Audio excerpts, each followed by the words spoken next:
Hello বন্ধুরা, আশা করি তোমরা সবাই খুব ভালো আছো। মিনসা একাডেমিতে তোমাদের সকলকে জানাই স্বাগত।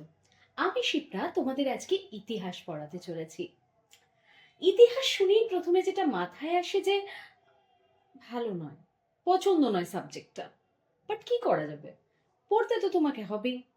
একটু কঠিন ঠিকই, কিন্তু যদি সেটাকে বুঝে পড়ো তাহলে কিন্তু ইতিহাসটা এক্কেবারে গল্পের মতো। আর ইতিহাসটাকে গল্পের মতো করেই আমি পড়াবো, সুতরাং তোমাদের কোনো চাপ নেই। তবে একটা কথা একটু ভেবে দেখো তো, এই যে ইতিহাস আমরা পড়ছি বা পড়ি, এক্ষেত্রে আমরা তো এটা সকলে কম বেশি সকলেই জানি। কম বেশি কেন, আমরা সকলেই জেনে গেছি এতদিনে যে 15ই আগস্ট আমাদের স্কুলে স্কুলে স্বাধীনতা দিবস পালন করা হয়, কারণ আমরা সেই দিনকে স্বাধীনতা লাভ করেছিলাম 1947 সালের 15ই আগস্ট, তাই তো? এবং প্রায় 200-300 বছরেরও বেশি সময় ধরে ইংরেজরা কিন্তু আমাদের দেশকে শাসন করেছিল, সাধারণ মানুষের ওপর অকথ্য অত্যাচার করেছিল। কিন্তু ইংরেজদের ব্রিটিশ শাসনের গল্প তো আমরা জানবই, কিন্তু প্রথমে জানবো এই ব্রিটিশরা আমাদের দেশ শাসন করার আগে ঠিক কি পরিস্থিতি তৈরি হয়েছিল। ইংরেজের গুটি কয়েক একটা কোম্পানি এসে, মানে ইস্ট ইন্ডিয়া কোম্পানি ধরো, সে এসে কিভাবে একটা গোটা দেশকে পুরো নিজের কন্ট্রোলে নিয়ে এলো, সেই সমস্ত গল্পই কিন্তু আজকে আমরা এই অধ্যায়ে পড়তে চলেছি। ঠিক আছে, তো দেখো আজকে আমরা পড়তে চলেছি তোমাদের ইতিহাসের দ্বিতীয় অধ্যায়, যার নাম হচ্ছে আঞ্চলিক শক্তির উত্থান, মানে হচ্ছে রেইস অফ রিজিওনাল পাওয়ার। এখন এই মানেটাকে একটুখানি ক্লিয়ার করে দিই। প্রথমত চ্যাপ্টারটার নাম হচ্ছে আঞ্চলিক শক্তির উত্থান, মানে আঞ্চলিক একটা শক্তি, অর্থাৎ একটা নির্দিষ্ট অঞ্চলের কিছু শক্তি যেটার উত্থান ঘটছে, মানে যেটা ধীরে ধীরে তৈরি হচ্ছে বা উপরে উঠে আসছে, বোঝা যাচ্ছে। মানে ব্যাপারটা আমি তোমাকে আরেকটু পরিষ্কার করে বোঝাই। যেমন দেখো, আমাদের এই যে দেশ, এখন আমরা ইন্ডিয়াতে থাকি, রাইট? তো এই যে ভারতের যে মেন ওপরে রয়েছেন তিনি রাষ্ট্রপতি এবং প্রধানমন্ত্রী, অবশ্যই তোমরা জানো এই সমস্ত বিষয়ে ডিটেলে, আরো যখন পলিটিক্যাল সায়েন্স পড়বে তখন জানবি। তো আমি যদি বলি যে এর সবার ওপরে রয়েছেন রাষ্ট্রপতি এবং প্রধানমন্ত্রী, তা সত্ত্বেও কি হচ্ছে, তারা আমাদের পুরো দেশটাকে চালাচ্ছে, সেন্ট্রাল, তাই তো? কিন্তু তাও তো আমাদের যে রাজ্যগুলো রয়েছে, যেমন আমরা থাকি পশ্চিমবঙ্গে, এবং আরো অনেক যে রাজ্য রয়েছে, সেই সমস্ত রাজ্যে একজন করে মুখ্যমন্ত্রী রয়েছেন, যারা কিনা সেই নির্দিষ্ট রাজ্যটাকে শাসন করছে। যেমন আমাদের রাজ্য পশ্চিমবঙ্গ, তো এই পশ্চিমবঙ্গের যিনি মুখ্যমন্ত্রী এখন, মমতা বন্দ্যোপাধ্যায়, তিনি কি করছেন, আমাদের এই নির্দিষ্ট রাজ্যটাকে শাসন করছেন, পশ্চিমবঙ্গকে। এবার যদি আরেকটু ভেঙে দেখো, এই যে পশ্চিমবঙ্গ রাজ্য, তার ভেতরে কিন্তু ছোট ছোট ছোট ছোট আরো অনেক অঞ্চল রয়েছে। যেমন তোমাদের অঞ্চলে একজন মিউনিসিপ্যালিটি থাকে, তো সেখানকার একজন মেয়র থাকেন, ঠিক আছে? তারপরে প্রতিটা ওয়ার্ডের একজন করে নেতা থাকে, মানে 15 নম্বর ওয়ার্ড, 16 নম্বর ওয়ার্ড, প্রতিটা ওয়ার্ডের একজন করে দেখার জন্য থাকছে। তারপরে অনেকগুলো ওয়ার্ড নিয়ে একটা দল গঠন হচ্ছে। তারপরে থেকে থেকে সেগুলো নিয়ে একটা রাজ্য হচ্ছে, রাজ্যগুলোকে জুড়ে জুড়ে একটা দেশ হচ্ছে, তাই তো? তার মানে কি দেখা গেল, প্রতিটা ধাপে ধাপে কিন্তু একজন করে নেতা রয়েছে। আমি ওভারঅল যদি বুঝাই ওপর থেকে, তাহলে আমাদের ভারতে রয়েছে, আমি বললাম, রাষ্ট্রপতি প্রধানমন্ত্রী, এবং তাদের আন্ডারে রয়েছে রাজ্যগুলো। প্রতিটা রাজ্য কিন্তু তারা দেখছে ঠিকই প্রধানমন্ত্রী, কিন্তু তা সত্ত্বেও তো রাজ্যের মধ্যে মুখ্যমন্ত্রী রয়েছেন, যিনি কিনা তার নিজের নির্দিষ্ট জায়গাটাকে শাসন করছেন। তো এই যে প্রসেসটা, এটা কিন্তু আগেও ছিল। মানে আগে ধরো হিন্দু রাজারা আমাদের দেশ শাসন করলো, এবং তারপরে ধীরে ধীরে যুগ পাল্টাতে শুরু করলো, মুঘল যুগ এলো, সুলতানি যুগ। তো এইভাবে কি হচ্ছে, রাজ্যের যে শাসন সেটা কিন্তু পাল্টাতে থাকছে।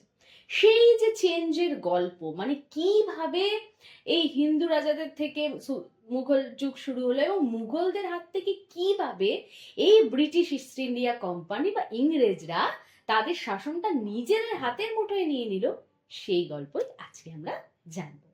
তো প্রথমেই যেটা বলি, যে আমরা সকলেই জানি প্রায় যে 1757 সালগুলো কিন্তু খাতায় নোট করতে থেকো, এগুলো কিন্তু পরীক্ষার জন্য 1 নম্বরের জন্য ইম্পর্টেন্ট। তো আমরা এটা জানি যে 1757 সালে যখন পলাশির যুদ্ধ হলো, যে যুদ্ধটা কাদের মধ্যে হয়েছিল? ব্রিটিশদের সাথে হয়েছিল সিরাজউদ্দৌলা।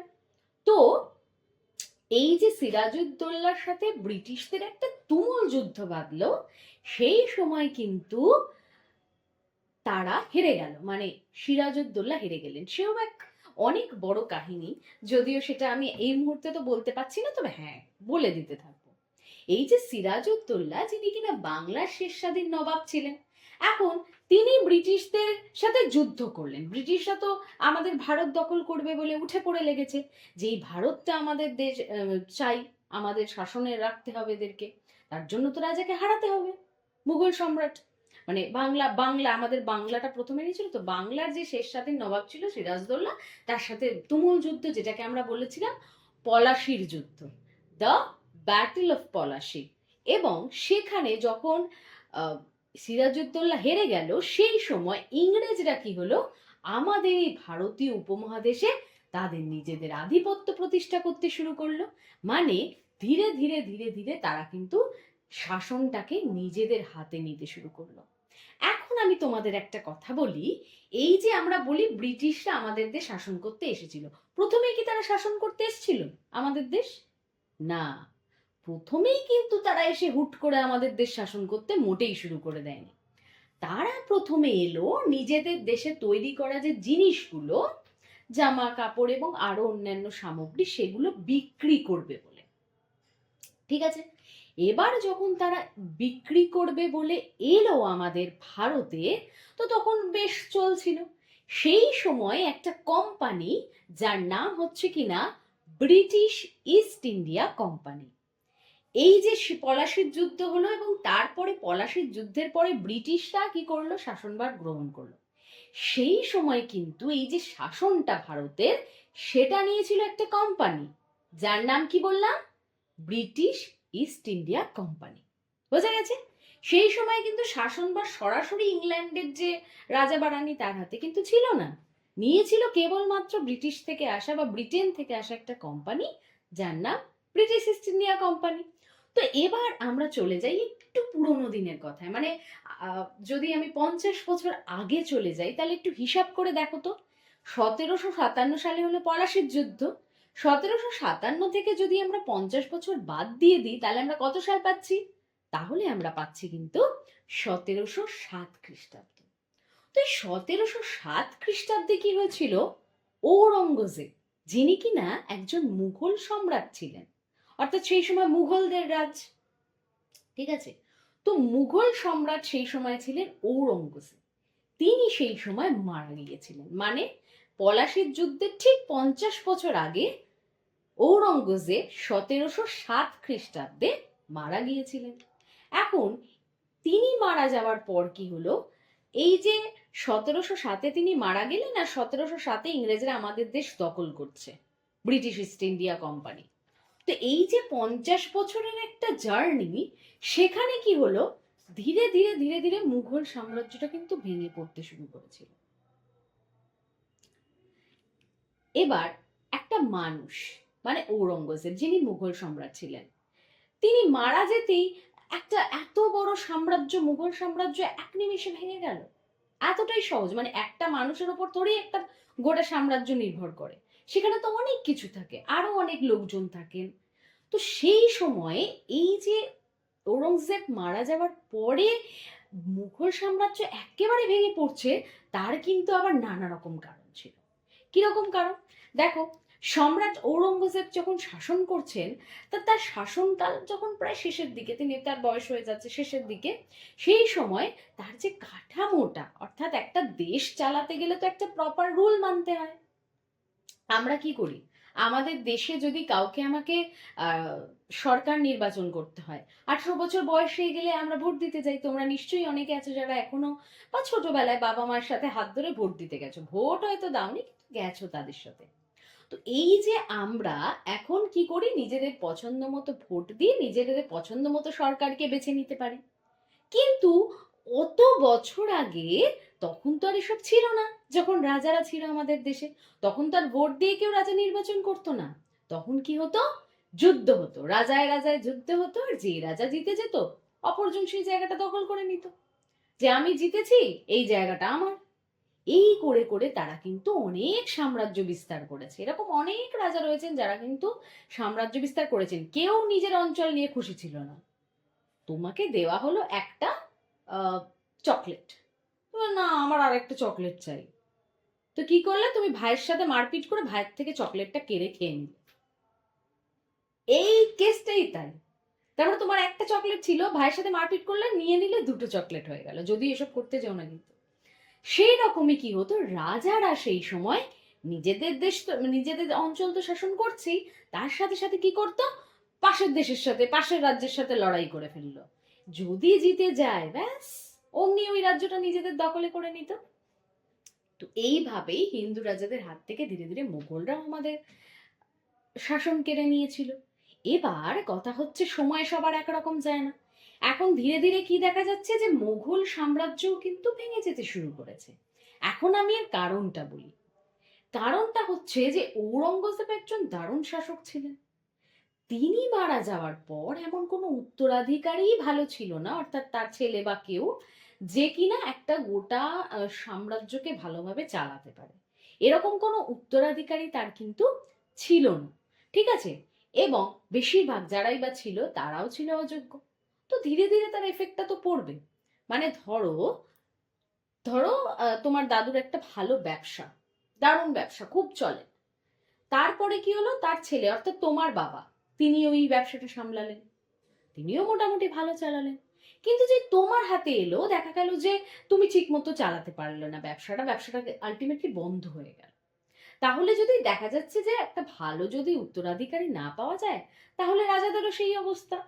তার দাদুরা হয়তো ভালো করেছে, সে হয়তো ভালো করেছে, কিন্তু তার উত্তরাধিকারী ভালো নেই, যে পরের জন, যে জেনারেশন, যে তার ছেলে বা কেউ, সেরকম ভালো লোকই নেই।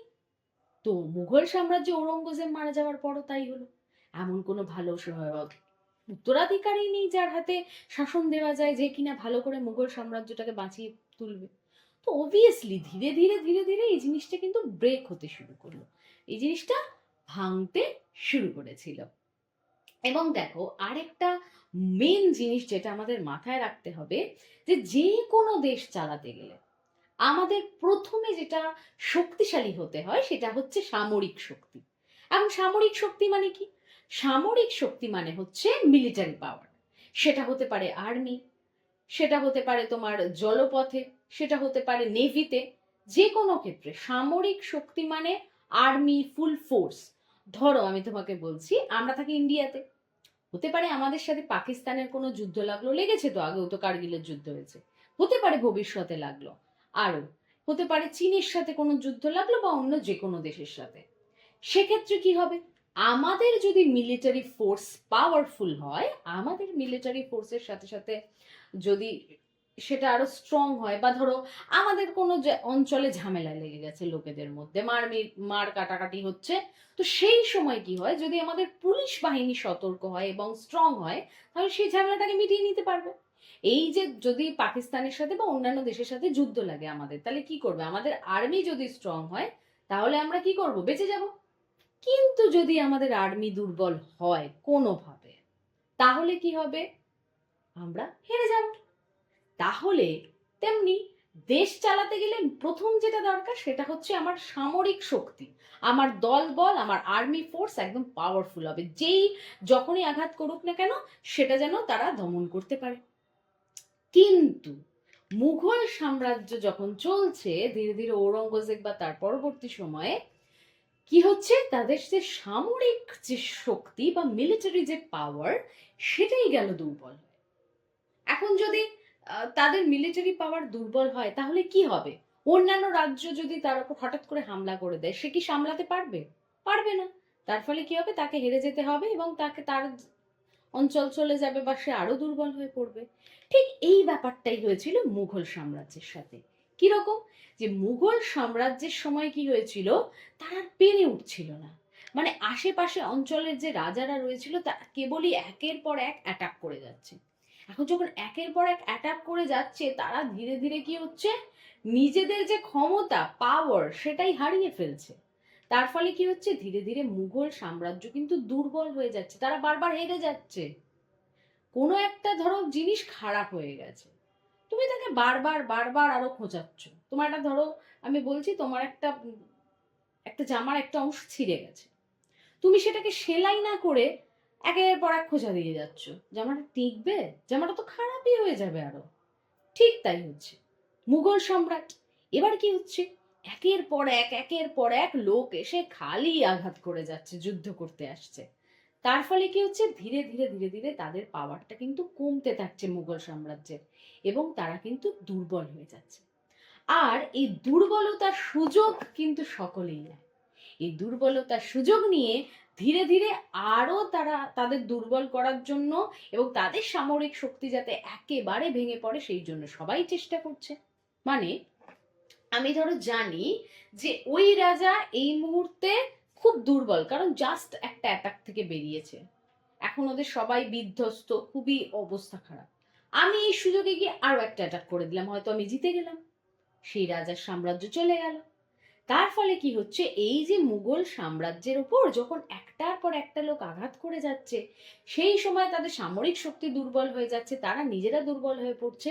এবং এই সুযোগে কি হলো, একটা কাণ্ড ঘটছে। কি কাণ্ড? সেটা হচ্ছে শিবাজি, এনার নামও আমরা সকলে জানি। তিনি ছিলেন মারাঠাদের রাজা। তিনি কি করলেন, দেখলেন এই সুযোগে আমাকে মুঘল সাম্রাজ্যটাকে নিজের হাতের মুঠোয় আনতে হবে। তিনি কি করলেন, আঘাত করে বসলেন মুঘল সাম্রাজ্যের ওপর।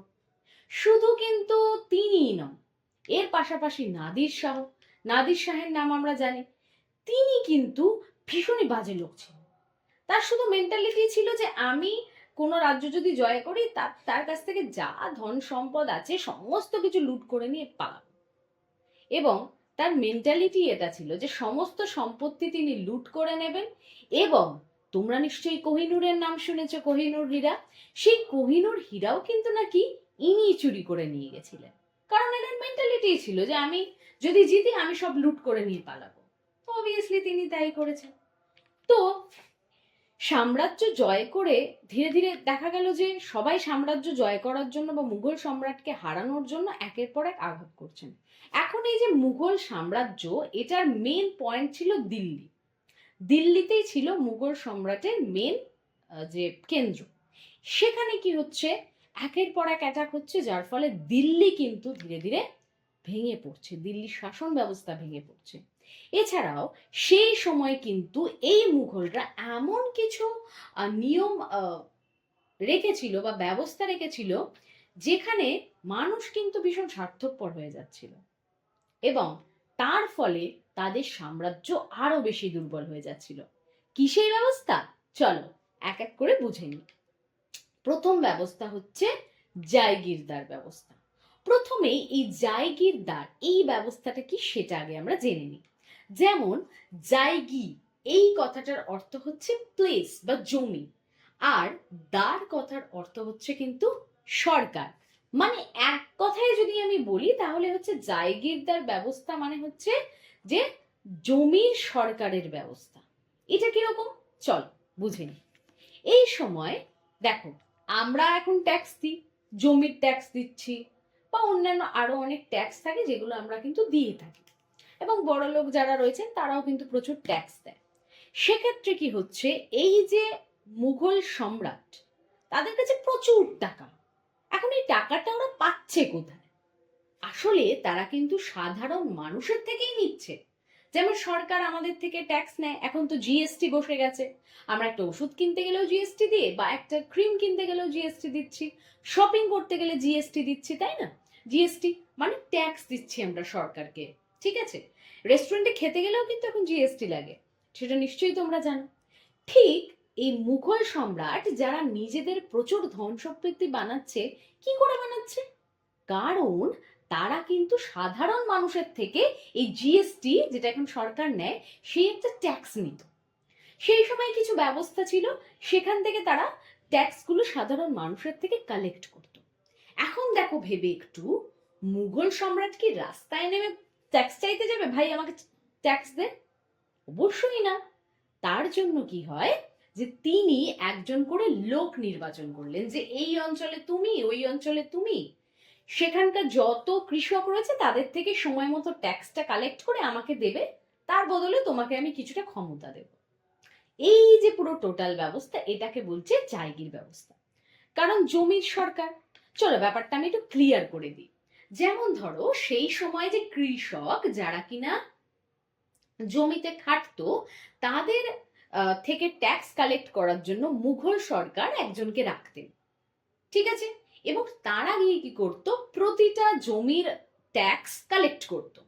ট্যাক্স গুলোকে নেওয়ার পরে তারা সেগুলোকে কাকে দিত, মুঘল সম্রাটকে দিয়ে দিত, ঠিক আছে? এবং তার বদলে সে কিছু ক্ষমতা অর্জন করত। তো এই যে পুরো প্রসেসটা, এই যে পুরো ব্যবস্থাটা, এটাকেই বলে জায়গিরদার ব্যবস্থা। ক্লিয়ার? তো এটা গেল একটা পদ্ধতি। এবং এর ফলে কি ক্ষতি হলো মুঘল সাম্রাজ্যের সেটা তো আমি বলবো, তার আগে আরো একটা ব্যবস্থার কথা আমরা জেনে নিই। আরো একটা ব্যবস্থা হচ্ছে যার নাম হচ্ছে মনসাবদারি ব্যবস্থা। এটা কিরকম ব্যবস্থা? ওই দেখো, সেই সময় আমরা জানি যে মুঘল সাম্রাজ্যের উপর একের পর এক রাজা এসে হামলা করে দিচ্ছে। তার ফলে কি হচ্ছে, যে সামরিক শক্তি দুর্বল হয়ে যাচ্ছে, হ্যাঁ? এবং ধরো জাস্ট একটা যুদ্ধ থেকে তারা উঠেছে, পরের কিছুদিনের মধ্যে আরো একটা অ্যাটাক হচ্ছে। তো যে দল লড়েছে তারা তো অলরেডি ক্ষতবিক্ষত, তারা অলরেডি দুর্বল। এখন তারা আবার কি করে যুদ্ধ করতে যাবে? তাহলে তো তারা হেরেই যাবে। তো মুঘল সম্রাটও কম শেয়ানা নয়, তিনি কি করলেন, এই মনসাবদারি ব্যবস্থা চালু করলেন। কি ব্যবস্থা সেটা আমি বলি। তিনি কিছু মনসাবদার রাখলেন তার নিজেদের অঞ্চলে। মানে এই মনসাবদাররা কিছু কিছু অঞ্চলে ছিল, যারা কি কাজ করত, যুদ্ধের সময় যখন ধরো যুদ্ধ লাগবে লাগবে বা যুদ্ধ লাগতে চলেছে, সেই সময় প্রয়োজনীয় সেনা এবং ঘোড়ার যদি প্রয়োজন, তার আগেকার দিনে তো তারা ঘোড়ায় করে যুদ্ধ করত, তো এই যে ঘোড়া এবং সৈন্য তারা কিন্তু দিত। তবে এই বিষয়ে একটা মজার কথা বলে রাখি, যে এই যে ব্যবস্থা সেই সময় প্রচলিত ছিল মনসাবদার ব্যবস্থা, এই এই প্রথাটাকে মনসাবদার ব্যবস্থা বলে, ঠিক আছে? মনসাবদার কারা? যারা কিনা মুঘলদের আন্ডারে থাকতো এবং যুদ্ধের সময় প্রয়োজনীয় সেনা এবং অশ্ব মানে ঘোড়া রাজাকে দিত, যে ঠিক আছে নিন আপনি যুদ্ধ করুন, তার বদলে তারা কিছু টাকা পয়সা পেত। এখন এর কিছু কিন্তু ক্রাইটেরিয়া ছিল, কিছু রুলস ছিল। যেমন ধরো তুমি পরীক্ষায় বসতে চলেছো, তার জন্য কিছু তো রুল থাকে, যে এত পার্সেন্ট তোমাকে প্রেজেন্ট থাকতে হবে, একটা ভালো নাম্বার থাকতে হবে, তবে তুমি পরের ক্লাসে যেতে পারবে, এই সমস্ত ব্যাপার।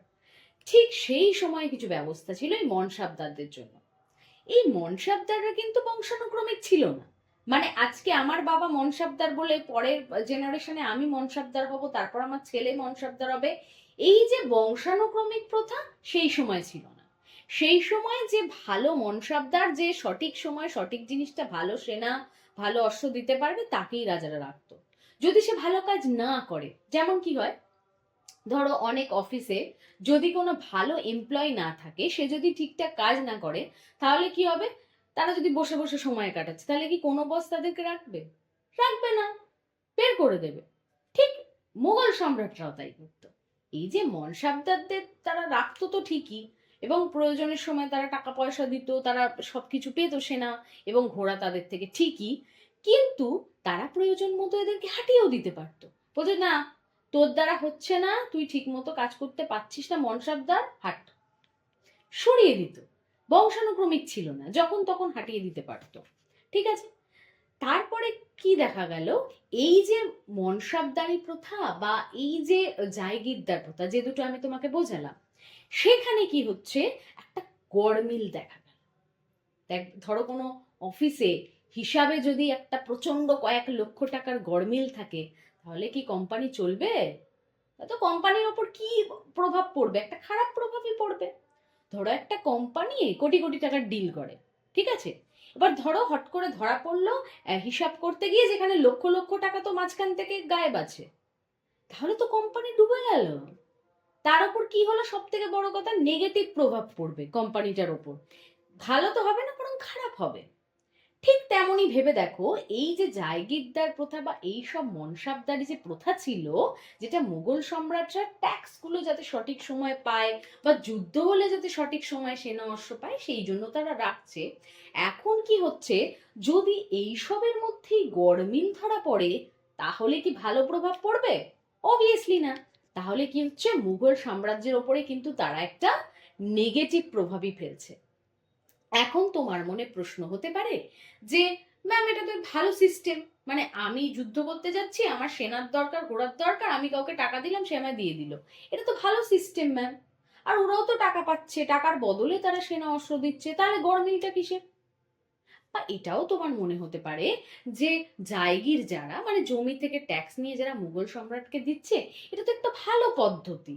সেখানে কি করছে তারা, নিজেদের ক্ষমতাও পাচ্ছে, প্লাস তারা ট্যাক্স তুলে রাজাকে, মুঘল সম্রাটকে দিয়ে দিচ্ছে, তো ভালো পদ্ধতি, ভালো বুদ্ধি। কিন্তু ভেবে দেখো, প্রতিটা মানুষ তো আর ভালো হয় না। মানে যদি দেশের প্রধানমন্ত্রী বা মুখ্যমন্ত্রী যেই ভালো হন না কেন, তার দলের প্রতিটা মানুষ ভালো হবে এর কি কোনো গ্যারান্টি আছে? থাকে না, তাই না? ঠিক তেমনি মুঘল সম্রাট তো তার যাতে ভালো হয় সেই ভেবে এই পদ্ধতিগুলো বার করলো বা এই ব্যবস্থাগুলো বার করলো। কিন্তু ভেতরে ভেতরে যে প্যাঁচ চলছে সেটা কি করে বুঝলো? সেই ব্যাপারটাই আমি তোমার বলছি, গড়মিলটা কি ছিল সেটাই আমি বলি। এই যে ধরো যারা জায়গির রয়েছে বা যারা মনসাবদার ছিল, তারা শাসন ব্যবস্থা নিয়ে মোটেই চিন্তিত ছিল না। যে আমি যদি ভালো কাজ করি তাহলে আমার দেশের শাসন ভালো হবে, রাজার নাম হবে, বা আমাদের দেশ ভালো চলবে, এই সব নিয়ে তাদের মোটে চিন্তা ভাবনা ছিল না। চুলোয় যাক শাসন ব্যবস্থা, আমার কি, আমি টাকা পেলেই হলো। মানুষের মধ্যে এরকম একটা মেন্টালিটি তো থাকে যে মানুষ খানিক খানিক সময় স্বার্থপর হয়ে যায়। আমরা দূর নিকুচি মেরেছে, তোর যা খুশি হোক, আমি পেলেই হবে, এই মেন্টালিটি সকলের কম বেশি থাকে। এবং যখন বিশেষ করে মানুষের হাতে খুব টাকা এসে যায় না, তারা আরো বেশি যেন স্বার্থপর হয়ে ওঠে।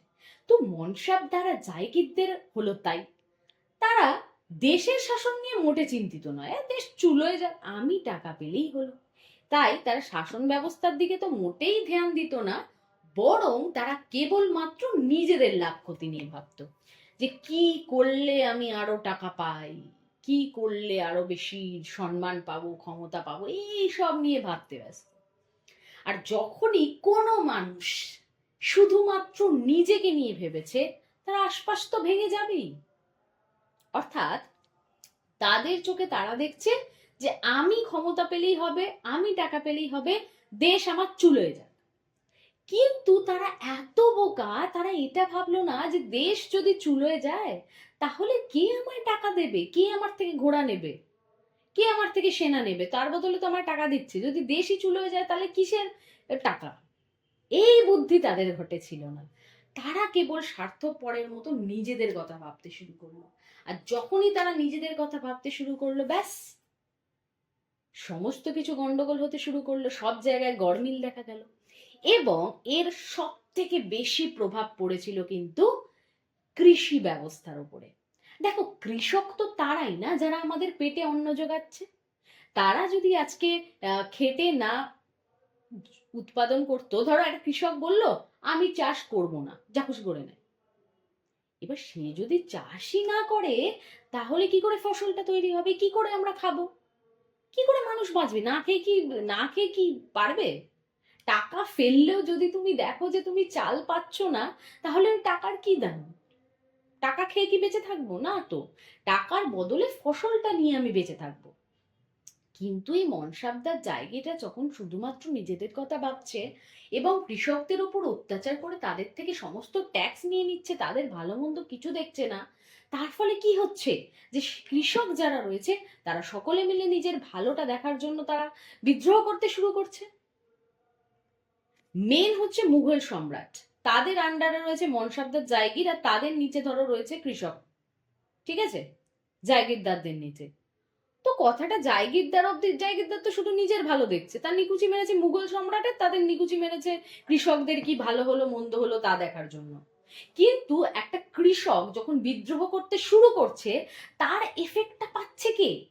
তার এফেক্টটা কিন্তু পাচ্ছে মুঘল সম্রাট। কারণ তার দেশে গরমিল দেখা দিচ্ছে, মনসাবদার জায়গির দ্বারা তাদের নিজেদের মতো কাজ করে যাচ্ছে। এদিকে কৃষকরা শুরু করে দিয়েছে বিদ্রোহ, তারাও কিছু শুনছে না, তাদেরকেও আটকানো যাচ্ছে না। সব দিক থেকে তো এফেক্ট করছে রাজাকে, মুঘল সম্রাটকে। তার ফলে কি হচ্ছে, এই মুঘল সম্রাট ধীরে ধীরে ধীরে ধীরে একদম ভেঙে যাচ্ছে। তো এখান থেকে যে আঞ্চলিক শক্তির উত্থান হলো। আঞ্চলিক শক্তি কি? আঞ্চলিক শক্তি মানে হচ্ছে যে মুঘল সম্রাট তিনি তো তার গোটা দেশ চালাচ্ছেন, মেন পাওয়ার বা মূল শাসক হচ্ছে মুঘল সম্রাট। কিন্তু সেই সময়ে যে তার আন্ডারেই বিভিন্ন যে অঞ্চলগুলো ছিল, সেইগুলোতে এক একজন করে নেতা উঠে এলেন, যারা কিনা সেই অঞ্চলটাকে শাসন করছে। এবং সেখান থেকেই শুরু হচ্ছে আঞ্চলিক শক্তি। মানে ধরো বোঝালাম, ধরো প্রধানমন্ত্রী তিনি পুরো দেশ চালাচ্ছেন, তবুও আমাদের প্রতিটা রাজ্যের একজন করে মুখ্যমন্ত্রী বা হেড রয়েছেন। মুখ্যমন্ত্রী যা বলবেন আমাদের রাজ্যে সেটা হবেই, এরকম একটা ব্যাপার। ঠিক তেমনি এই যে মুঘল সম্রাট, তার আন্ডারে তো অনেক জায়গা রয়েছে, এবং সেইখানেরই কিছু কিছু অঞ্চল যেখানে কিন্তু ওইরা মুখ্যমন্ত্রীর মতো এক একজন করে নেতা উঠে এলো, শক্তিশালী অভিজাত। তারা কি করত, সেই নিজেদের অঞ্চলটাকে শাসন করতে শুরু করলো, এবং তারা যেটা বলবে সেটাই শেষ কথা। যেমন এখন মুখ্যমন্ত্রী বললে সেটা আমাদের রাজ্যের জন্য শেষ কথা, ঠিক তেমনি আঞ্চলিক শক্তির যে নেতা, তারা যেটা বলবে তার অঞ্চলের জন্য সেটাই কিন্তু শেষ কথা। তবে এই অংশে আমরা যেটা জানবো সেটা হচ্ছে যে এই যে আঞ্চলিক শক্তিগুলো উঠে এলো, তার কতটা পাওয়ার ছিল, এবং তারা কিভাবে থাকতো না থাকতো, এবং কিভাবে কে আঞ্চলিক শক্তির নেতা হয়ে উঠলো, সেই ঘটনাই জানবো। কারণ দেখো, সত্যি কথা বলতে এখন আমরা ভোট দিয়ে আমাদের রাজ্যের মুখ্যমন্ত্রী নির্বাচন করতে পারি, কিন্তু ভেবে দেখো তো, সেই সময় এই যে অঞ্চলগুলোতে আমি বলছি একজন করে নেতা উঠে এলো, তারা তো ভোট নিয়ে উঠে আসেনি যে আমাকে লোক ভোট দিচ্ছে বলে আমি এই অঞ্চলের নেতা। আসলে তাদের মধ্যে তো কিছু একটা কোয়ালিটি ছিল। বা সব থেকে বড় কথা, মুঘল সম্রাট দেখলেন আমার পক্ষে সম্ভব হচ্ছে না এত অঞ্চল কন্ট্রোল করা, আমি নিজেই একজন করে নির্বাচন করে দিই যে কিনা সেই অঞ্চলের দেখাশোনা করবে, এবং আমাকে খালি টাইম মতো ট্যাক্সটা দিলেই হবে, রাজস্ব দিলেই হবে, আমার বাকি নিয়ে চিন্তা নেই। এবং এই থেকেই আঞ্চলিক শক্তির কিন্তু উত্থান হলো। এবার চলো সেই ব্যাপারটাকে আমরা ডিটেলসে একটু জানবো। তো এই আঞ্চলিক শক্তির গুলোর মধ্যে তিনটে উল্লেখযোগ্য আঞ্চলিক শক্তির নাম আমরা প্রথমে জেনে নিই। প্রথমেই হচ্ছে বেঙ্গল বা বাংলা, সেকেন্ড হচ্ছে অযোধ্যা এবং হায়দ্রাবাদ। ঠিক আছে, এবং আমরা একটা একটা করে অঞ্চল সম্পর্কে জানবো। মানে প্রথমে বাংলা, তারপরে আমরা হায়দ্রাবাদ, এবং তারপরে অযোধ্যা, এইভাবে এক একটা আঞ্চলিক শক্তি সম্পর্কে জানবো। সেক্ষেত্রে দেখো, এই যে কনসেপ্টটা ক্লিয়ার করার জন্য বলছি, এই যে অঞ্চলগুলো দেখছো এগুলোর মূল শাসক কিন্তু ছিল একজনই, সে হচ্ছে মুঘল সম্রাট। তার আন্ডারেই সমস্তটা ছিল। যেমন এই মুঘল সম্রাটের জায়গায় ধরো এখন প্রধানমন্ত্রী, ঠিক আছে, কিন্তু এদের শাসনে হেল্প করার জন্য বা সুযোগ, মানে হয় না যে শাসনে ঠিকঠাক চলছে তো অঞ্চলটা, আমি তো সবসময় এই জায়গাটা দেখতে পাচ্ছি না, তার জন্য মুখ্যমন্ত্রী রাখলাম, ভোট দিয়ে জেতানো হলো। তো সেক্ষেত্রে সে সময় ভোট দিয়ে না, মুঘল সম্রাট নিজে নির্বাচন করে দিতেন যে এ হবে এই অঞ্চলের নেতা বা এই অঞ্চলের শাসক। ঠিক আছে, এবং এইভাবে কিন্তু তারা তাদের শাসনে সাহায্য করত। এখন ব্যাপারটা হচ্ছে, প্রথমেই আমরা যেটা জানবো সেটা হচ্ছে বাংলা সম্পর্কে। কারণ বাংলা সেই সময় খুব একটা পাওয়ারফুল অঞ্চল ছিল। ঠিক আছে, এবার কথা হচ্ছে যে আমি একটা মানে কনসেপ্টটা ক্লিয়ার করছি, যে ধরো আমাদের রাজ্যের মুখ্যমন্ত্রী বা অন্যান্য যে কোনো রাজ্যের মুখ্যমন্ত্রী, তারা কি প্রধানমন্ত্রীকে সরিয়ে দিয়ে একদম নিজেদের অঞ্চল শাসন করছে? ভালো করে ভেবে দেখো তো, তা কিন্তু নয়। তারা নিজেদের রাজ্য শাসন করছে ঠিকই, কিন্তু প্রধানমন্ত্রীর আন্ডারে বা সেন্ট্রালের আন্ডারে। তাই ঠিক তেমনি যদি আমি সেন্ট্রালকে ধরি, মুঘল সম্রাট, তো এই যে আঞ্চলিক শক্তিগুলো তারা কিন্তু মুঘল সম্রাটকে সরাসরি তাড়িয়ে দিয়ে যে তোমরা চলে যাও, আমরা আমাদের দেশ বুঝে নেবো, তোমাদের অধীনে থাকবো না, সেসব কিন্তু না। তারা কি করত, বাংলার কথা যদি বলি, বাংলাকে ধরো শাসন করছেন একজন, তিনি মুঘল সম্রাটের আন্ডারেই থাকলেন, অর্থাৎ সেন্ট্রাল তার আন্ডারেই কিন্তু তিনি নিজের অঞ্চলের শাসক হলেন। কিন্তু তিনি যেটা বলবেন সেটাই হবে তার শেষ কথা। মানে আমি আমার অঞ্চলের জন্য যেটা ঠিক করব সেটাই ঠিক, সেটাই আমার শেষ সিদ্ধান্ত। সেটা নিয়ে উনি কিছু, মুঘল সম্রাট কিছু বলতে পারবেন না। ঠিক আছে, এবার হচ্ছে আমরা শুরু করব বাংলা। ঠিক আছে, বেঙ্গল সম্পর্কে পড়া শুরু, যে বেঙ্গল অ্যাকচুয়ালি বেঙ্গলে কে রাজা ছিল বা কি আঞ্চলিক শক্তি সেটাই আমরা জানবো। তো এই আঞ্চলিক যে শক্তিগুলো সেই সময় গড়ে উঠছিল, সেই আঞ্চলিক শক্তির মধ্যে একটা অন্যতম শক্তি হচ্ছে বাংলা। এবং এই বাংলায় সেই সময় সম্রাট ছিলেন ঔরঙ্গজেব। ঠিক আছে, তো ঔরঙ্গজেব বাংলায় সেই সময়, তার তো আরো অঞ্চল রয়েছে, হায়দ্রাবাদও তার, অযোধ্যাও তার, মুঘল সম্রাটের, কিন্তু তিনি সমস্ত অঞ্চলে একজন করে শাসক রাখতেন, যে তোমরা আমাকে টাইমে কি করবে, আমার রাজস্বটা পাঠিয়ে দিও ভাই, অর্থাৎ ট্যাক্সটা আমাকে সব জায়গা থেকে, রেভিনিউটা তুলে আমাকে পাঠিয়ে দিও, বাকি তোমরা তোমাদের অঞ্চল এর বদলে শাসন করো। মানে তুমি আমায় টাকা দাও টাইমে তুলে, আর এই অঞ্চলের রাজা হয়ে যাও, আমার কোনো প্রবলেম নেই, আমার তো ভালোই হচ্ছে শাসন কার্যে। ঠিক আছে, তো নবাব কিন্তু এটা করলেন, কিসের জন্য করলেন, যাতে তারা সঠিক সময়ে রাজস্বটা পেয়ে যান। এবং বাংলায় তিনি একজনকে রাখলেন যার নাম হচ্ছে মুর্শিদ কুলি খান। মনে থাকবে নামগুলো, কিন্তু নোট ডাউন করবে, এখানে এই যে চ্যাপ্টারটা পড়তে গিয়ে আমরা অজস্র নাম পাবো কিন্তু, এবং সেই প্রতিটা নাম তোমাদের কিন্তু মাথায় রাখতে হবে।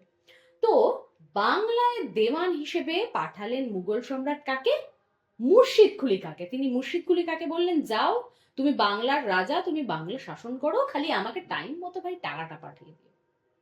কিন্তু কারোর সময় এক যায় না, যেহেতু আমি অনেকটা জেনারেশনের কথা পড়বো, তাই এখানে অনেক লোক মারা যাবেন, অনেকে আবার আসবে নতুন, এইভাবেই কিন্তু ইতিহাস এগোতে থাকবে। ঠিক আছে, তো এরপরে এক সময় কি হলো, ঔরঙ্গজেব কিন্তু মারা গেলেন।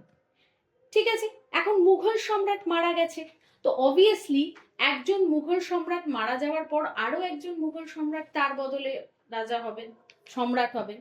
তো ঔরঙ্গজেব মারা যাওয়ার পরে সম্রাট হলেন কিন্তু বাহাদুর শাহ। মনে থাকবে, তাহলে মুঘল সম্রাট ঔরঙ্গজেব মারা যাওয়ার পর বাহাদুর শাহ হলেন সম্রাট। এখন তিনি সম্রাট হওয়ার পর দেখলেন যে মুর্শিদ কুলি খাঁ তো ঠিক টাইমেই আমাকে সবকিছু করছে, তাহলে ওকে ওই পদেই বহাল রাখা হোক। ঠিক আছে, ও ভালো কাজ করছে, বাংলা শাসনও করছে, প্লাস টাইম মতো আমাদের ট্যাক্সও পাঠিয়ে দিচ্ছে, কোনো চাপ নেই, ওকে রেখে দাও। তো মুর্শিদ কুলি খাঁকে ওই দেওয়ান পদেই প্রথমে রেখে দেওয়া হলো। কিন্তু তাকে আরো বেশি পাওয়ার দিল কে, মুঘল সম্রাট, তিনিও একজন সম্রাট, তার নাম হচ্ছে ফারুকশিয়ার। এনার ফারুকশিয়ারের কাণ্ড কারখানা শুনলে তোমাদের জাস্ট রাগ ধরে যাবে। মানে ইংরেজরা যেভাবে ধীরে ধীরে ধীরে ধীরে আমাদের, দেখো একটা ছোট গোষ্ঠী, সেই সময় তো অল্প সংখ্যক মানুষই এসেছিল না, তারা এসে একটা গোটা ভারত, যেখানে কিনা এত রাজা রয়েছে, এত সম্রাট, এত ক্ষমতা তাদের, তা সত্ত্বেও ভাবো একটা জাতি এসে পুরো দেশটাকে নিজেদের হাতের মুঠোয় করলো। কুছ তো ঝোলে, এবার মানে মানুষ তো কিছু না কিছু তাদেরকে হাতে বাড়িয়ে দিয়েছে, যে ভাই তুই নিয়ে নে, তো তারা কেন নেবে না? ঠিক ফারুকশিয়ার এমন একজন লোক, সেই স্টোরিতে আমি পরে আসবো পড়াতে পড়াতে, সেখানে তোমরা জানতে পারবে যে ফারুকশিয়ারের মাথায় কোনো বুদ্ধি ছিল না। ঠিক আছে, তিনি এমন এমন কাজ করেছেন যেটা তুমিও হয়তো সেই ভুলটা করতে না, কিন্তু তিনি এমন এমন ভুল করেছেন যেই ভুলের কারণে আজকে ইংরেজরা ধীরে ধীরে আমাদের ভারতটাকে গ্রাস করেছে। তারপর তো আরো অনেক লোক আছেই যাদের কি বলবো প্ররোচনায় বা মানে কি বলবো প্রতারণার ফলে আমাদের দেশটা গেছে। ঠিক আছে, সেগুলো পরে বলছি। তো ফারুকশিয়ার কি করলেন, আরো পাকাপাকি করে দিলেন মুর্শিদ কুলি খাঁকে। ঠিক আছে, তিনি কি করলেন না, 1717 সালে ফারুকশিয়ারকে নাজিম পদ দিয়ে দিলেন। নাজিম পদ মানে হচ্ছে যেটাকে বলছে প্রাদেশিক, নিজের প্রদেশের শাসনকর্তা। একে তো তিনি দেওয়ান ছিলেন, দেওয়ান মানে ট্যাক্স গুলোকে নিয়ে সঠিক টাইমে রাজার কাছে পাঠিয়ে দিতেন মুঘল সম্রাটের কাছে, সেটা তো তিনি করতেনই। তার সাথে সাথে তিনি কি হলেন না, তিনি সেই প্রদেশের শাসক হয়ে উঠলেন, মানে নাজিম হয়ে উঠলেন। ঠিক আছে, তো যখন তিনি একটা প্রদেশের ক্ষমতা পেয়ে গেলেন, শাসক হয়ে গেলেন, তাহলে কি হলো, অবভিয়াসলি তার পাওয়ার আরো বেড়ে গেল। ঠিক আছে, এইবার যখন তার পাওয়ার বাড়তে শুরু করলো, তার মানে কি দেখা গেল, যে পুরো বাংলাটা ধীরে ধীরে, বাংলার শাসনটা, বাংলা অঞ্চলের শাসনটা তার হাতের মুঠোয় চলে আসছে। তার মানে দেখো, ওই যে বলছি যে সেই সময় ভোট ছিল না, যে ভোট দিয়ে নিজের অঞ্চলে কি নেতা হবে সেটা ঠিক করা যেত, কিন্তু এমন কিছু কাজ ছিল বা মুঘল সম্রাট নির্বাচন করে দিতেন যে হ্যাঁ তুমি এখানকার শাসক। এইভাবেই কিন্তু শাসক নির্বাচন হলো। যেমন মুর্শিদ কুলি কাশি এইভাবে বাংলার শাসক হয়ে উঠলেন, যেটা ফারুক শিয়ার তাকে দিলেন। তো এরপর থেকে কি হলো না, মুর্শিদ কুলি খানের নেতৃত্বেই বাংলা শাসন হতে শুরু করলো। এখন দেখো, বাংলাটাও তো নেহাত আর ছোট জায়গা না। মানে ভাবো, মুঘল সম্রাট নিজের শাসন বা ট্যাক্সটা সঠিক টাইমে নেওয়ার জন্য অঞ্চলগুলোতে একজন করে শাসক রেখে দিলেন টাইমে ট্যাক্স দেওয়ার জন্য। কিন্তু তুমি ভেবে দেখো, এই যে মুর্শিদ কুলিকার ট্যাক্স পাঠাবেন, বাংলাটাও তো অনেক বড় অঞ্চল, তো সেই অঞ্চলে গিয়ে তিনি প্রতিজনকার কাছে গিয়ে ট্যাক্স চাইবেন না। তিনিও তো এখন শাসক। তিনি কি করলেন ব্যাপারটা, যে কয়েকটা অঞ্চলে বাংলাকে ভাগ করে দিলেন। এবার সেই এক একটা অঞ্চলে এক একজনকে অভিজাত বা জমিদার হিসেবে ক্ষমতা দিলেন, যাদের আমরা জমিদার বলছি। তারা কি করতো, সঠিক সময়ে ট্যাক্সটা পৌঁছে দিত মুর্শিদ কুলি খাঁয়ের কাছে, যিনি কিনা তখন বাংলার শাসক। এর বদলে তারা ক্ষমতা পেত। ঠিক আছে, যেমন কনসেপ্ট আমি আরেকবার ছোট করে বলি। যেমন ধরো, মুর্শিদ কুলিকা টাইমে ট্যাক্স দিত কাকে, মুঘল সম্রাটকে, যার বদলে সে বাংলার শাসক হলো। এবার তার সাথে সাথে তিনি তার কাজটা যাতে আরো ইজি হয়, তিনি আরো কয়েকজনের মধ্যে ভাগ করে দিলেন। মানে তিনি ছোট ছোট অঞ্চলে নিজেদের বাংলাটাকে ভাগ করলেন, এবং করে কি করলেন, প্রতিটা অঞ্চলে একজন করে জমিদার রেখে দিলেন। জমিদাররা কি করতো, টাইম মতো ট্যাক্সটা পাঠিয়ে দিত মুর্শিদ কুলি খানের কাছে, এবং তার বদলে তারা নিজেদের অঞ্চল শাসন করত। এইভাবেই কিন্তু ক্ষমতা ভোগ সেই সময় চলতো নিজেদের নিজেদের অঞ্চলে। এখন কি হলো, যে মুর্শিদ কুলি খান তার আমলে কিন্তু রাজনৈতিক যে ব্যবস্থা, পলিটিক্যাল যে ইস্যুস, সেগুলো খুব পরিস্থিতি ভালো হয়ে উঠেছিল, এবং অর্থনৈতিক দিক থেকেও তারা বেশ ভালোই ছিল। কারণ কি, কারণ সেই সময় তারা স্থলপথে যেমন ব্যবসা করত, তার সাথে সাথে সমুদ্র পথেও ব্যবসা করত। স্থলপথে এবং সমুদ্রপথে উভয় দিকেই যখন তারা ব্যবসা করছে, তখন কিন্তু তারা সেখান থেকেও প্রচুর টাকা আর্ন করছে।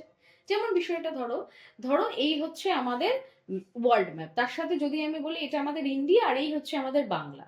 এখন কি হচ্ছে, বাংলা থেকে ধরো আমাকে ইরানের সাথে ব্যবসা করতে হবে, ঠিক আছে, তখন বাংলা কি করতো, সেখান থেকে স্থলপথে অর্থাৎ নর্মাল পথের মাধ্যমে সেখানে পাঠিয়ে দিত জিনিসপত্র। প্লাস প্রয়োজন হলে সমুদ্রপথ, মানে একদম উপকূল বরাবর দেখতে পাচ্ছ ডটটা যাচ্ছে, সেখানে জাহাজ পথে তারা চলে যেত ইরানে। ঠিক আছে, সেখান থেকে তারা ব্যবসা করতো, এবং সেখান থেকে টাকাটা তারা বাংলায় চলে আসতো। তো এইভাবে কি করতো না, বিদেশে তারা রপ্তানি করেও কিন্তু সেখান থেকে টাকা পয়সা উপার্জন করলো।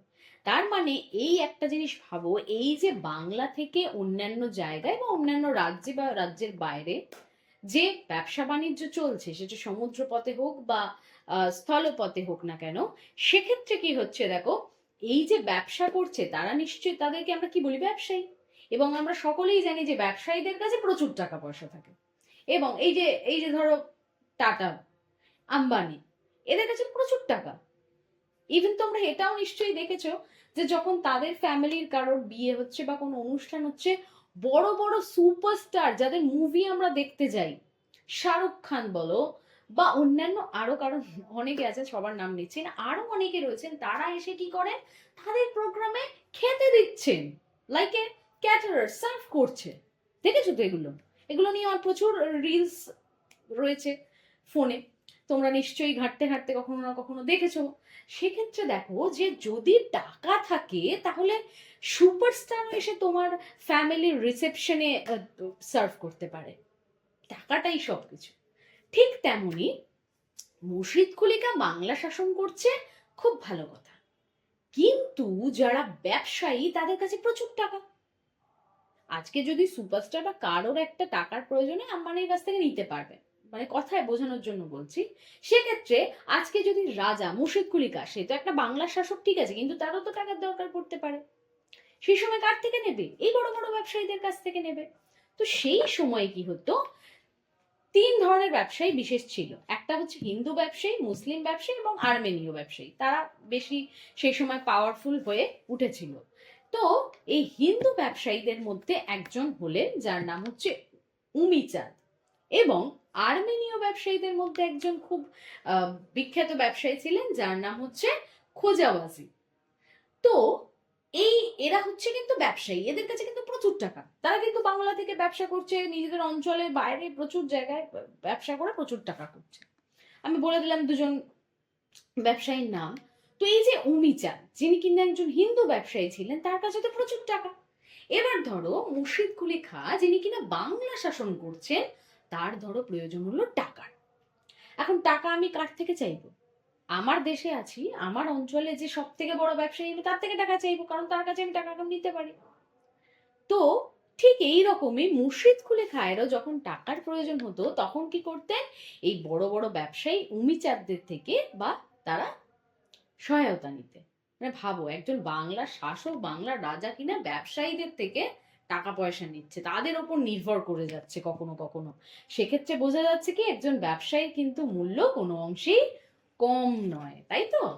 এই রকমই একজন মুর্শিদাবাদের বিখ্যাত মূলধন বিনিয়োগকারী ছিলেন, যিনি কিনা এই ধরনের ইনভেস্ট গুলো করতেন। মানে টাকা পয়সা দিতেন। ধরো কারো টাকা পয়সার দরকার, যেমন এখন লোন সিস্টেম হয়েছে, এটা তো আমরা সকলে জানি যে ব্যাংক থেকে আমরা ধরো কোনো জিনিস কেনার জন্য একটা লোন নিলাম, তারপরে আমি কিছু কিছু করে টাকা সুদের সাথে তাদেরকে ফিরিয়ে দিলাম, টাকা সুদ হয়ে গেল, শোধ হয়ে গেল, জিনিসটা আমার হয়ে গেল, রাইট? ঠিক সেই যে পদ্ধতি সেই সময়ও ছিল, এখন এগুলো তো নতুন হচ্ছে, কিন্তু এই যে সিস্টেম, এই সিস্টেম কিন্তু বহু বছর আগেকার। তো এখানে কি হচ্ছে না, মুর্শিদাবাদে সেই সময় একজন বিখ্যাত এরকম ইনভেস্টর ছিলেন, যিনি কিনা বড় বড় লোকেদেরকে, রাজাদেরকে, এরকম অভিজাতদেরকে লোন দিতেন, এবং তার বদলে তিনি সুদের সাথে সেগুলো ফেরত নিতেন। এইভাবে তার সুদের ব্যবসা চলতো, বা বিনিয়োগকারী যাকে বলে, মূলধন তিনি দিতেন। তো সেই সময়ে যে ট্যাক্সাল ছিল বাংলার, ট্যাক্সাল মানে যেখানে টাকা ফাকা তৈরি হতো, কোষাগার, ঠিক আছে? এই যে কোষাগার, সেটাও কিন্তু ডাইরেক্ট না হলেও ইনডাইরেক্টলি, মানে পরোক্ষভাবে কিন্তু এই জগৎ শেঠের নিয়ন্ত্রণেই চলত। এখন কি হলো? এরপর মুর্শিদ কুলি খাঁ, তিনি তো একটা বাংলা শাসন করছেন, বাংলা শাসনকর্তা, ঠিক আছে, কিন্তু প্রতিটা মানুষের, ওই যে বললাম, জন্ম আছে মৃত্যু হবে, ঠিক সেই রকম মুর্শিদ কুলি খাঁ একসময় মারা গেলেন। কবে? না 1787। এখন 1787 যখন মুর্শিদ কুলি খাঁ মারা গেলেন, তখন সেই সময় একটা সবার মাথায় প্রশ্ন জাগলো, যে তাহলে এবার কে বাংলার শাসক হবে? সবাই তো চায় না নিজের প্রভাব প্রতিপত্তি বাড়াবো, এখন কে হবে বাংলার শাসক, সেই নিয়ে একটা ভীষণ চিন্তা ভাবনা চলছে। এবং সেই সময় কিছু প্রভাবশালী লোকজন, এই প্রভাবশালী লোকজন বলতে ব্যবসায়ী ট্যাবসায়ীর কথা বলছি আমি, তো সেই সময় কিছু ব্যবসায়ী লোকজন আছেন যারা খুব প্রভাবশালী, যাদের কথা সবাই খুব শোনে। সেই রকম বাংলার কিছু প্রভাবশালী ব্যক্তি, এই যে গোলযোগ চলছে যে কে বাংলার শাসক হবে, এগুলোকে বন্ধ করার জন্য তিনি কি করলেন, সেই সময় সেনাপতি আলীবর্দী খান, আলীবর্দী খানকে কি করলেন, সম্পূর্ণ বাংলার দায়িত্ব দিয়ে দিলেন, যে তুমি এবার বাংলার শাসক, তুমি এবার বাংলার দায়িত্ব নাও। এবার দেখো এলো টুইস্ট, ওই যে বললাম মানুষজন নিজের স্বার্থের জন্য বাকি সব চুলোয় যায়, এরকম একটা মেন্টালিটি। এক্ষেত্রে কি হলো, এতদিন পর্যন্ত যতদিন মুর্শিদ কুলি খান ছিলেন বাংলার শাসক, তিনি কিন্তু মোগল সম্রাটের সাথে ভালো সম্পর্ক রেখেছিলেন, মানে টাইম মতো তিনি ট্যাক্স ফ্যাক্স সমস্ত কিছু পৌঁছে দিতেন, একটা মুঘল সম্রাটের সাথে ভালো সম্পর্ক রয়েছে। কিন্তু যখন আলীবর্দী খান হলেন বাংলার শাসক, যখনই ক্ষমতা পেলেন, তখনই মানুষ নিজের আসলিয়াত দেখাচ্ছে। তিনি কি করলেন, তিনি কিন্তু আর মুঘল সম্রাটের সাথে সেই ভালো সম্পর্কটা রাখলেন না। মুঘল সম্রাটকে তিনি জানাতেন না তার অঞ্চলে কি হচ্ছে, আমার ভাই দরকার নেই। কি জন্য এত খবরও তিনি দিতেন না? যে প্রথম কথা তো তিনি জানবেন না আমার অঞ্চলে কি হচ্ছে, আমি যেভাবে চাইবো বাংলা সেভাবে চলবে। তার উপর কি আর একটা, যে আমাকে যেন তাকে আর ট্যাক্স দিতে না হয়, ভাই ট্যাক্স ফ্যাক্স এত আমি দিতে পারবো না। এইভাবে কি হলো, মোটামুটি আরো আরো ছাড়ো ছাড়ো ভাব এরকম একটা নিয়ে কিন্তু তারা চলতে শুরু করলো। এবার ওই এরপরে 1756, একটা জিনিস মাথায় রাখো, 1757 হলো পলাশির যুদ্ধ, যার পরে ইংরেজরা আমাদের দেশ শাসন করতে শুরু করলো। এবার দেখো, এই যদি সম্পর্কটা ভালো রাখতো, তাহলে তো তারা একটা ইংরেজদের খানিকটা ঠেকাতে পারতো। সম্পর্কই ভালো রাখে না মুঘল সম্রাটের সাথে, কিছু জানেই না কি হচ্ছে। তার ফলে কি দেখা গেল, যে 1756 মানে ঠিক পলাশির যুদ্ধের 1 বছর আগে কি হলো, মারা গেলেন আলীবর্দী। এখন প্রশ্ন হচ্ছে 1756 যখন তিনি মারা গেলেন, আবার কে হবেন রাজা, এই নিয়ে কিন্তু সে সময় খুব একটা গোলযোগ বাঁধেননি, কারণ তিনি তারই যে ছোট মেয়ের যে ছেলে, যার নাম ছিল সিরাজউদ্দৌলা, সেই শুরুর পলাশির যুদ্ধ বললাম 1757, সিরাজউদ্দৌলা যিনি কিনা বাংলার শেষ স্বাধীন নবাব ছিলেন, তিনি সেই সময় 1756-তে তার দাদু আলীবর্দী খান মারা যাওয়ার পর সিরাজউদ্দৌলা হলেন বাংলার নতুন শাসক, যিনি নতুন ভাবে বাংলাটাকে শাসন করতে শুরু করলেন। কিন্তু তিনি বোধহয় কোথাও না কোথাও বুঝেছিলেন যে তার ভেতরে ভেতরে প্রচুর গন্ডগোল চলছে। এই যে আমি কোনো কারোর কথা না শুনে, দেখো একটা ব্যাপার খেয়াল করে দেখো, যখন মুর্শিদ কুলি খাঁ থেকে আলীবর্দী খাঁ যখন শাসক হলেন, তার মধ্যে কিন্তু প্রভাবশালীদের হাত ছিল, তারা ডিসাইড করেছিল আলীবর্দী খান হবেন বাংলার পরবর্তী শাসক। কিন্তু আলীবর্দী খাঁ মারা যাওয়ার পর তার ছোট মেয়ের ছেলে সিরাজউদ্দৌলাকে বললে শাসক করে দিলেন। তো এখানে অনেকেই আছে ক্ষুব্ধ হয়ে গেল, অনেকেই ভাবছে আমি তো হতে পারতাম, ও কেন হয়ে গেল, সেই নিয়ে নিজেদের মধ্যে ঘোর, মানে কি বলবো, সে নিজেদের মধ্যে। আবার একটা জিনিস ভেবে দেখো তোমরা, এটা একটা মজার কথা, সেটা হচ্ছে যে আলীবর্দী খান ছিলেন কিন্তু মুর্শিদ কুলি খাঁর সেনাপতি, তিনি গিয়ে রাজা হলেন। এবং তোমাদের একটা মজার কথা বলি, আলীবর্দী খাঁর সেনাপতি ছিলেন কিন্তু মির্জাফর। মির্জাফর হয়তো কোথাও না কোথাও ভেবেছিল যে ইনি মারা গেছেন, তাহলে আমি তো সেনাপতি, উনি যখন সেনাপতি হয়ে শাসক হতে পেরেছেন, তাহলে আমিও হয়তো শাসক হয়ে যাব বাংলা, বাংলা শাসক হওয়ার লোভ কে সামলায়। কিন্তু কি হলো, মাঝখান থেকে ওনার ছোট মেয়ের ছেলে হয়ে গেল সিরাজউদ্দৌলা বাংলার শাসক, ব্যাস, আর দেখতে পারে না চোখে। এখন আমি ইংরেজদের পক্ষ দেব, নিকুচি মেরেছে বাংলা চুলোয় যাক, ইংরেজরা আসুক, আমি রাজা হব না তো তুমিও হবে না, এরকম একটা চিন্তা ভাবনা। এবং তার ফলে কিন্তু সিরাজউদ্দৌলাকে অনেকেই সহ্য করতে পারতো না, ঠিক আছে।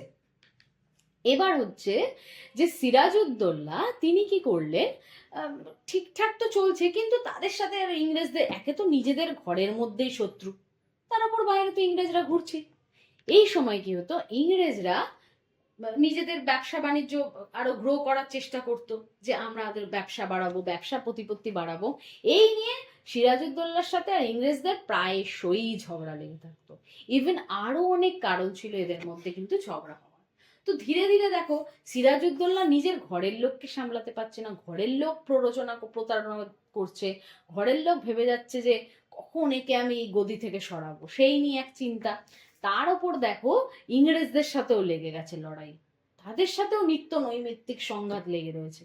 তো এইভাবে কি দেখা গেল যে ধীরে ধীরে ধীরে ধীরে এই বাংলাটা আসলে সিরাজউদ্দৌলার হাত থেকে বেরিয়ে যাচ্ছে, চলে যাচ্ছে ইংরেজদের হাতে, সেটা কিন্তু তিনি বুঝতে পারছিলেন।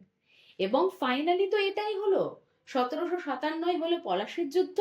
মির্জাফর কোন রকম মানে কাঠপুতুলের মতো দাঁড়িয়ে দাঁড়িয়ে দেখলো, জানে তো সিরাজউদ্দৌলা হেরে গেলে ব্রিটিশ তো আমাকেই রাজা করবে, আমি তো সেনাপতি ছিলাম, আমাকেই রাজা হতে হবে, ব্যাস বাংলার শাসন পাবো, মরগে যা সিরাজউদ্দৌলা। সিরাজউদ্দৌলা কিন্তু পলাশির যুদ্ধের সময় বুঝতে পেরেছিলেন যে তার সাথে প্রতারণা চলছে, ছক ওরা ফেদে রেখেছে, সেটা বুঝতেই পেরেছিলেন, তাও তিনি এক সুযোগ দিয়েছিলেন।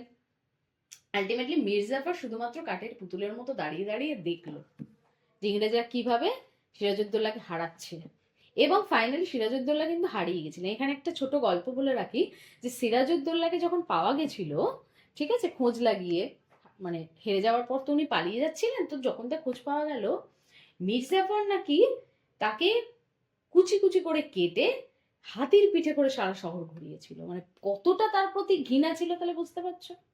যাই হোক, সেসব গল্প বাদ দিই, এবার চলে যাই পরে। বাংলা সম্পর্কে এতক্ষণ আমরা ডিটেলসে জানলাম, এবার আমরা চলে যাব পরবর্তী টপিক, যেখানে আমরা পড়ব হায়দ্রাবাদ সম্পর্কে, ঠিক আছে, যে হায়দ্রাবাদে কে শাসক ছিলে, কিভাবে কে শাসক হলো, সেই সম্পর্কে এবার আমরা পড়া শুরু করব, হায়দ্রাবাদ, ঠিক আছে। তো আমাদের নেক্সট যে টপিক সেটা হচ্ছে হায়দ্রাবাদ। এবার হচ্ছে যে সেই সময় মুঘল দরবার, মানে মুঘল দরবার কোথায় ছিল, দিল্লিতে, তাই তো। মুঘল সম্রাট, আমি ওই বারবার বলছিলাম যে মূল শাসক হচ্ছে কিন্তু সেই মুঘল সম্রাট, তার আন্ডারে অঞ্চল, যেমন বাংলা অঞ্চলের সম্পর্কে এতক্ষণ আমরা পড়লাম। তো এই মুঘল যে দরবার ছিল, তার একজন শক্তিশালী অভিজাত ছিল, যার নাম হচ্ছে মীর কামারউদ্দিন খান সিদ্দিকী। নামটা কিন্তু মনে রাখতে হবে, ইতিহাসের নামগুলো কিন্তু খুব ইম্পর্টেন্ট।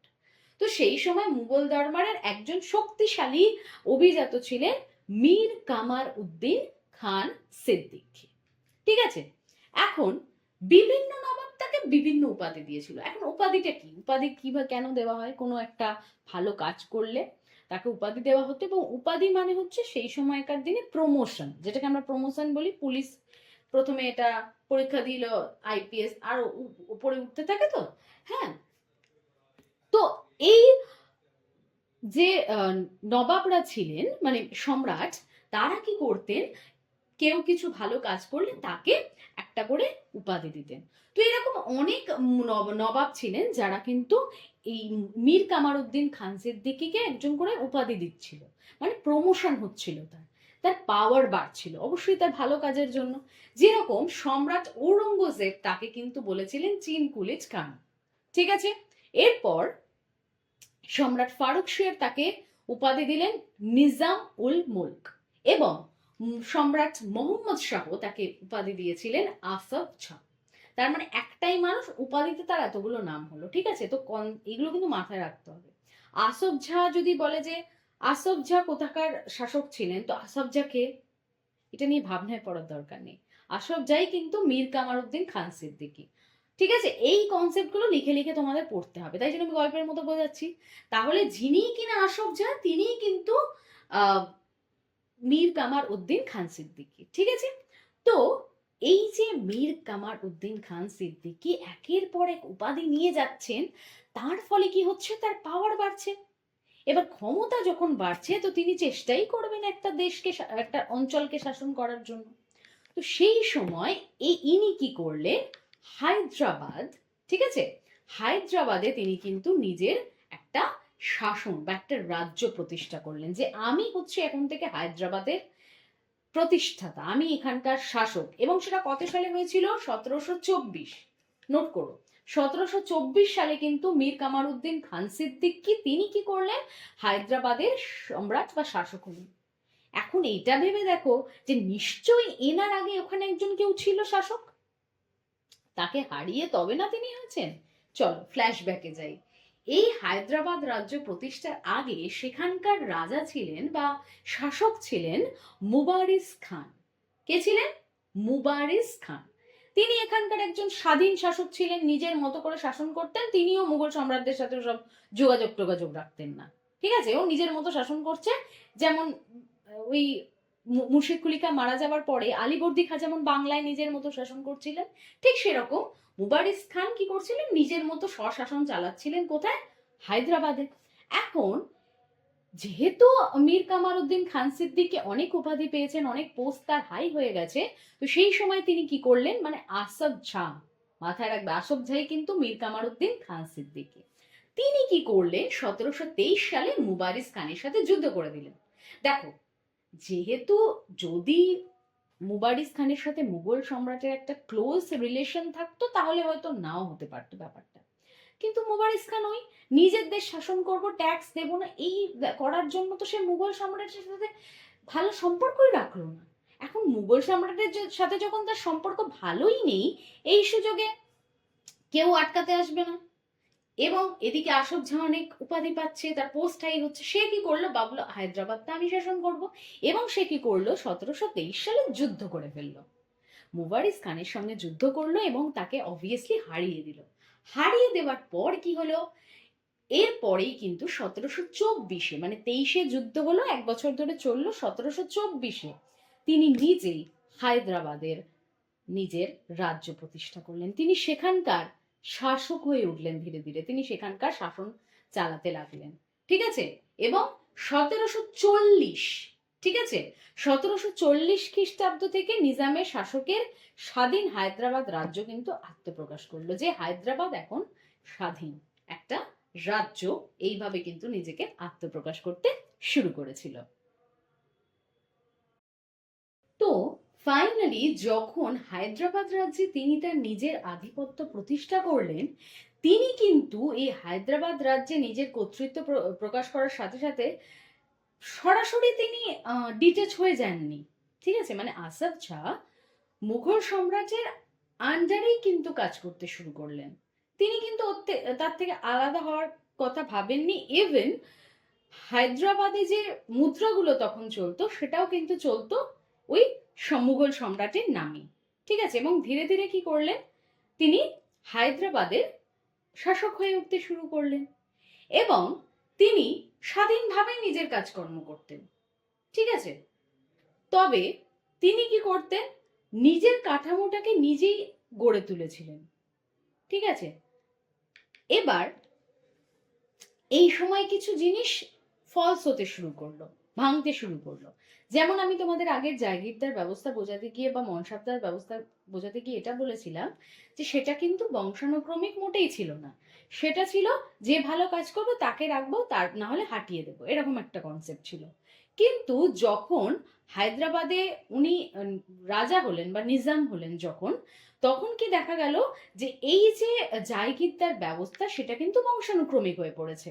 মানে যদি তার বাবা আগে জায়গিরদার ছিলেন তো সেখান থেকে তার ছেলে এবং পরবর্তীকালে তার সন্তান যে হবে সে কিন্তু এই জায়গিরদার ব্যবস্থার মালিক হতে শুরু করবে।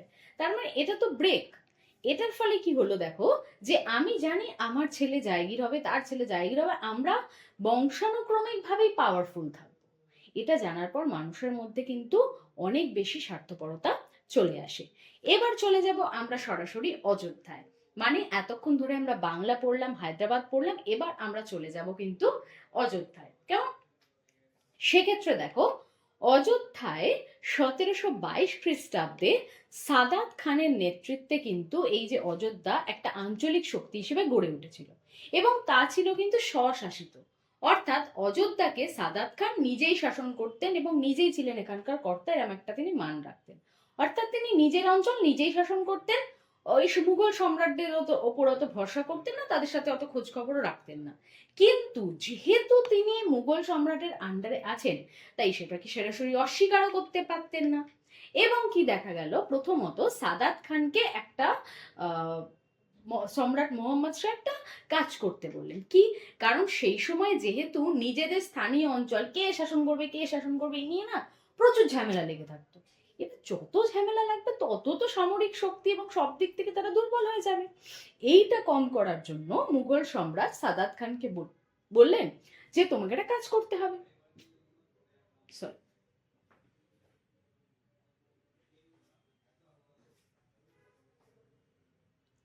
সেই সময় সাদাত খানকে মোহাম্মদ শাহ তিনি কি বললেন, একটা কাজ করতে দিলেন যে তোমাদের যে স্থানীয় রাজা বা গোষ্ঠীর নেতাদের মধ্যে যে মারপিট দাঙ্গাদাঙ্গি চলছে সেটাকে তোমাকে সমাধান করতে হবে, কোনো সলিউশন দিতে হবে। সে তুমি যেভাবে করো বাট ওটাকে সলিউশন দাও। ঠিক আছে, ওটাকে শেষ করো, এইভাবে চলতে পারে না। এবং মজার বিষয় যে সাদাত খান কিন্তু সেটা করেও ফেললেন। মানে সেখানকার যে গোষ্ঠীর নেতা বা রাজাদের মধ্যে যে ঝামেলা অশান্তি চলছে অঞ্চলে তাদেরকে তিনি বন্ধ করে দিলেন। এবার মোহাম্মদ শাহ দেখলেন যে বাহ, সাদাত খান তো বেশ ভালো, সে তো বেশ বীরত্বের সাথে এই কাজটা আমি যেটা দিলাম করে ফেললো। তাহলে তার প্রতি কি হলো, তার একটা ভরসা তৈরি হলো। এবং তাই জন্য কি হলো যে মোহাম্মদ শাহ তাকে একটা উপাধি দিলেন। কি উপাধি দিলেন? বুরহান উল মুলক। বুরহান উল মুলক। ঠিক আছে, এই কে কাকে কি উপাধি দিয়েছিল এগুলো কিন্তু নোট ডাউন করবে সব। ঠিক আছে, তো মোহাম্মদ শাহ সাদাত খানকে একটা উপাধি দিলেন বুরহান উল মুলক। এর ফলে কি হলো, উপাধি পাওয়া মানেই হচ্ছে প্রমোশন। এবার যে প্রমোশন হচ্ছে ধীরে ধীরে, তখন কি হচ্ছে যে সাদাত খান তার একটা প্ল্যান এলো, যেইভাবে যে সম্রাট আমাকে এখানকার শাসক বানালো অযোধ্যার, আমি তো তাকে ডাইরেক্টলি সরাসরি তার সাথে শত্রুতা করতে পারি না। ধরো আমি একটা কথা বলছি, নর্মাল একটা কথা বলি। ধরো তোমার কোনো একটা বন্ধু তোমাকে একটা টাকা পয়সা রাখার দায়িত্ব দিল, যে আমাদের এখানে ঘুরতে যাওয়া আছে, সবারকার টাকা তুলে তুই তোর কাছে রাখবি।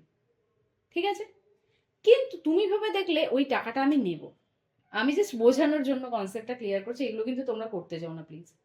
ধরো তুমি ভাবলে যে তুমি এই টাকাটা আমার দরকার, আমি এটা নেব, কিন্তু তুমি কি করলে সেটা ওর সাথে সরাসরি খারাপ হবে এরকম মেন্টালিটি তোমার নেই। যেহেতু ও তোমাকে একটা এত বড় দায়িত্ব দিয়েছে টাকা পয়সার একটা ভরসা করে, তুমি কি করলে যে তুমি ভাবলে যে না, এর সাথে সরাসরি পাঙ্গা নিয়ে আমার কাজ নেই। তখন তুমি কি করলে, তোমার ভাইকে ওই টাকা রাখার দায়িত্ব দিলে। তুমি বলেও দিলে যে আমি কিন্তু আমার ভাইকে এই দায়িত্বটা দিলাম, তুমি ওর সাথে কন্ট্যাক্ট করে নিও। কিন্তু মাঝখান থেকে দেখা গেল তুমি ফায়দা নিয়ে নিলে টাকাটা নিয়ে। ব্যাপারটা বোঝো।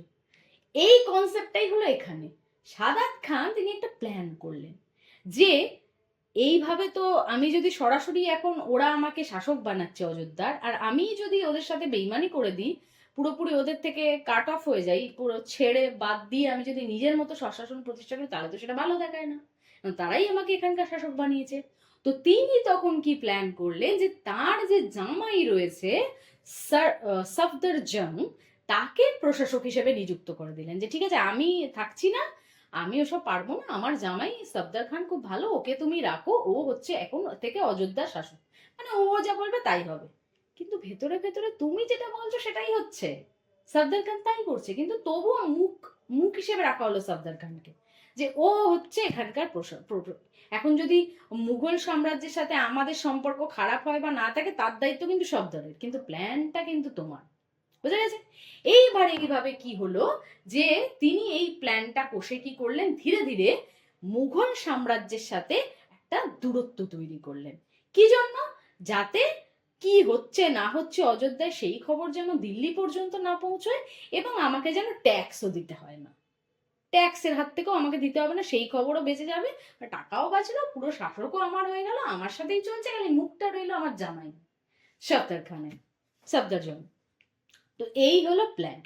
এবং ধীরে ধীরে তারা কি করলো, মুঘল কোষাগারকে আর টাকা দিতে শুরু করলো, টাকা দিল না, হ্যানা ত্যানা, এইভাবে নিজেদের খারাপ করে ফেললো। ঠিক আছে?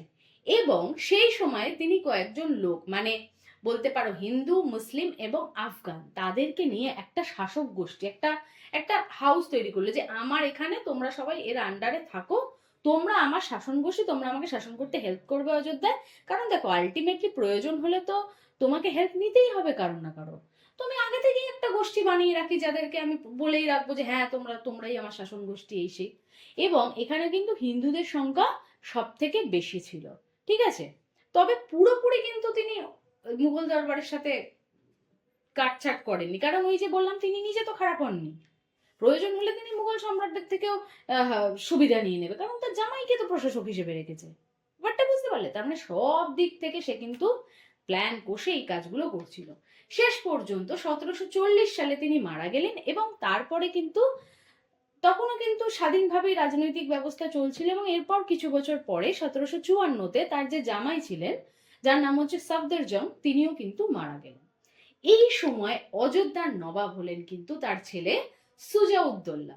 ঠিক আছে? সুজাউদ্দৌলা কি হলো, তখন অযোধ্যার শাসক হলেন, এবং যতদিন না পর্যন্ত বক্সারের যুদ্ধ হয়েছে ততদিন পর্যন্ত কিন্তু তার শাসন চলেছে।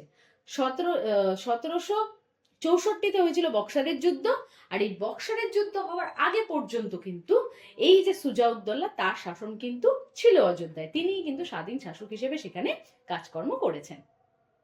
চলো দেখে নিই এরপরে কি হলো।